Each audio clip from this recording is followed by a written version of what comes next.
Live streaming is on. Hi, everybody. How are you doing today? We are here for the second part of our writing block, and again, it's going to be a little mini lesson. Um, Hope everybody's doing well um, because we go through things. All of us go through things, whether it's our health or it's our finances, it's with our children, with our parents, family members, loved ones, those we thought were loved ones. We all go through sometimes. And so I'm just um, sending wellness to you all. And that's all I have to say about that. Um, let's go ahead and look at our writing block, and I'm going to share what I've put up here for you. We're going to talk about organizing information and different ways that information is organized. So, what we have here is a timeline of social media, and it's hard to imagine, but it hasn't been that long since we had first LinkedIn, which people use to find jobs. Take a look at LinkedIn. They post jobs. They post jobs. They talk about employment. People talk about different motivational ways to be motivated. Uh, there's good information on LinkedIn, and then we know old Facebook came in 2004, then YouTube in 2005, Twitter in 2006, Tumblr 2007, the Gram, which is big, 2010, and Pinterest, which has good stuff too. But this information was organized how? By time. Okay, so we're going to talk about different ways that information is organized. So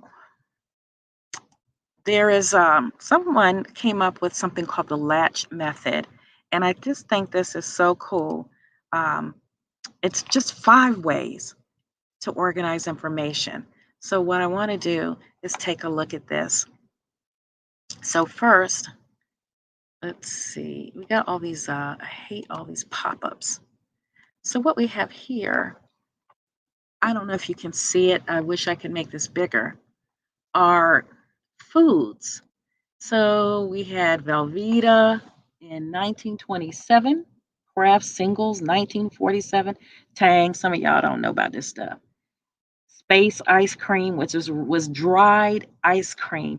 TCBY frozen yogurt 1981, Cool Ranch Doritos, Red Bull, Power Bars, Gushers, Lunchables, Dippin' Dots, all of these things. Wheatgrass, 1994, Smart Water, 1998, Go-Gurts, all of these things, these snack foods. And how were they organized again? By time. So that is a perfectly good way to organize um, information. So there are all kinds of ways to organize information. And some people call this the 5 hat racks, but the easiest way to remember is the latch: location, alphabet, time, category.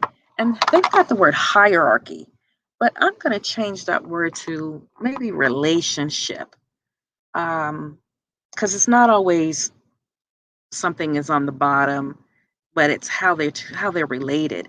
And so we can use this method um, in science. You will see it being used to create a budget for yourself.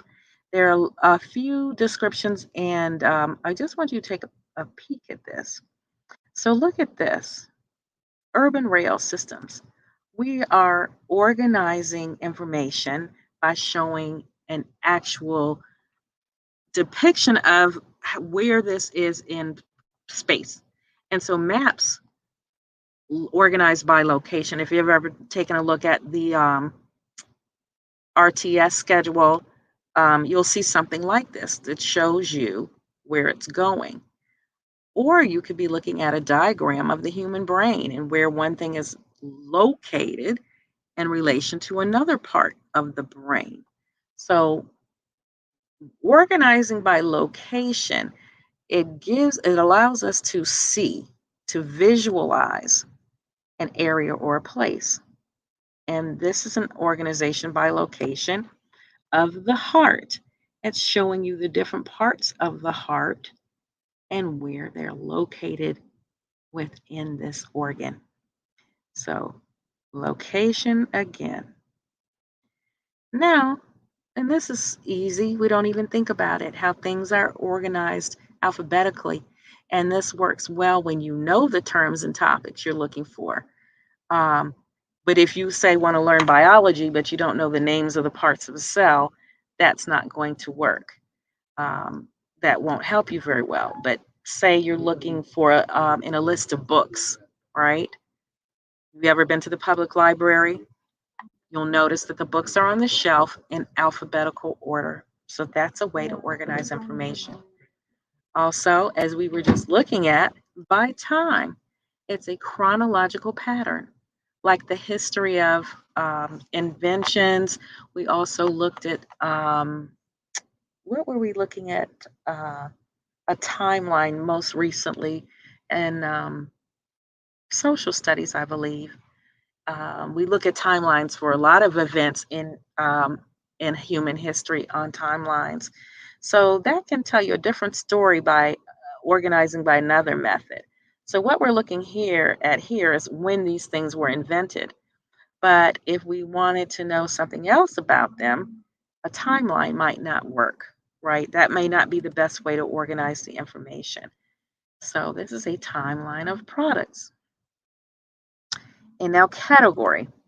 This is a big, big way to organize information. Say, like, here's the Jello section. Have you ever seen one that looks like that? I mean, these people love them some Jello. Oh my goodness. So, when you go in the grocery store, things are organized by category: dairy, meats, seafood, produce. And then even produce is organized where you have the fruit together, you'll have certain vegetables together. So, category, right? And so that can be used to organize so many different things. Um, you can organize by color, shape, gender, model, price, anything at all. And then hierarchy or relationship. So suppose you're looking at a family tree. This looks just like a family tree that I've been looking at. Um, and it shows you who is related to whom. But they're calling it a hierarchy. I would just say it is a relationship. But sometimes hierarchy shows the biggest to smallest, the lightest to heaviest, things like that. So those are our 5 ways of organizing information.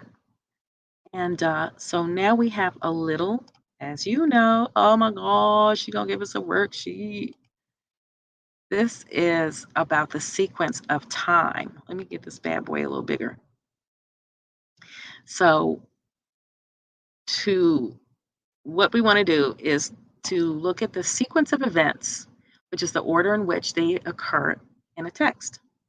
And so the core skills are sequence information and using the features within the text.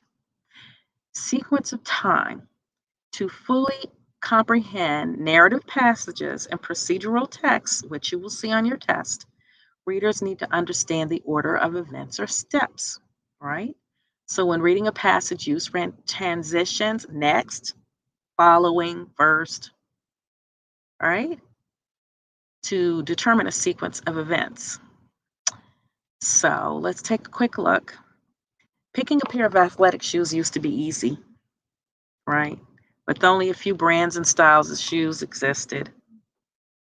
You could just choose the most comfortable pair, but today athletic shoes are a multi-billion-dollar business. With thousands of different styles, colors, and features, picking a pair of athletic shoes can be complicated. Nonetheless, there are ways to find the ideal pair of shoes. First, you should choose different shoes for working out than for everyday use. For everyday shoes, comfort and appearance are the most important selection criteria. For exercising, finding the right shoe involves several factors. As you know, certain shoes are not comfortable to walk around in all day, and certain are, you can't. A workout shoe is not a running shoe, and those kinds of things. Consider the types of activities you'll engage in. If you mainly participate in a specific sport or activity, such as running, walking, or playing tennis, You'll want to get shoes specifically designed for that activity. Running shoes, for example, contain extra padding to make the running easier on your feet. Tennis shoes contain extra padding to cushion the toes. Walking shoes are especially designed to help you walk quickly and effortlessly. If you participate in many sports, a pair of cross training shoes is a good idea. These shoes have enough padding for runners, but they also meet the need of other athletes. After you've decided what kind of shoe you'd like, you begin to look. So we got words like first, after. Begin to look at individual pairs of shoes. And when you try on shoes, make sure you're wearing the same kind of socks that you'll be wearing when you work out. Yes. Also, make sure you do more than just look at shoes in a mirror. Take a short walk around the shoe department to determine how they feel. Make sure they fit snugly but not too tight. The tip of the shoe should be roomy enough for you to wiggle your toes. If your feet are jammed in, you run the risk of injuring yourself. And finally, look for style and special features. For example, if you run early in the morning or late at night, you should select shoes with reflective material so the drivers can see you in the dark. If you're interested in measuring the distance that you run or walk, consider shoes with a built in pedometer. Really? If you have trouble with your feet, shoes with air or gel provide extra cushioning that could help. And after you buy your shoes, make sure you break them in before your first workout. As you continue to wear them, watch for signs of wear and tear. Worn out shoes can be just as harmful for your feet. Can be just as harmful for your feet as improper footwear. Yeah. Okay, so where's my second page? I didn't do the second page. Where's your that's hysterical. It didn't scan, y'all. So what I want you to do, this is your homework, is to look at how they showed you the sequence of events. Just pick out some words. That's it. Pick out the words they used to tell you the order of events here. So that's a very easy homework to have. That's a very easy homework to have. So um, that's it. So see you at 11:30, hopefully for science. Everyone have a wonderful afternoon and take care.